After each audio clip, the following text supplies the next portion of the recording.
guys, so we're gonna mill down this table. I just want to show you the process of how we can mill this table to the same height every single time.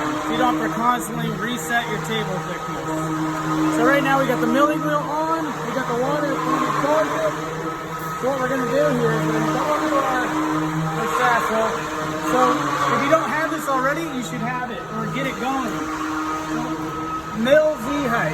So ours here is 12.4. Every machine's a little different, but you should write this down and just mill to the same height every time. So let's go back to our screen here. So right now it's positioned off of the table. We're gonna click Z absolute, okay? So Z absolute, we're gonna go 12.4. Check and play. So it's gonna drop down in position. All right, let's go ahead and go over here. So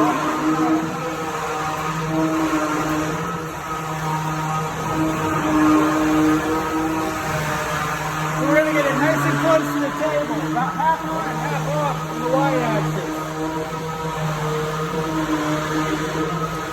That's good. We got the water. We got the blade on. Let's go ahead and fire this up.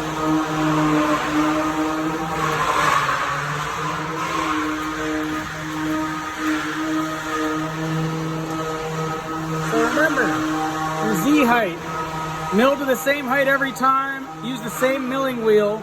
Try not to use that milling wheel too much for milling down material because it'll just shrink and then your table height's not quite right. So we're going to push F3. So we'll push F3 and then we're going to push F4. Alright, in here, this is already pre-populated if you've milled your table once before. So this is good. We can literally just press start, turn our speed down. Oh, one more thing. Let's change our max speed. We get out, let's change our max speed to like 400 inches per minute.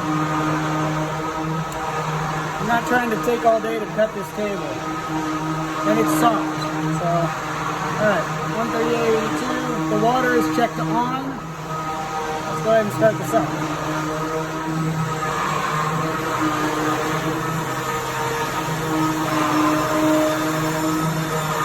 Alright, there you go. That's how you mill your table. Just remember, mill it to the same height every time.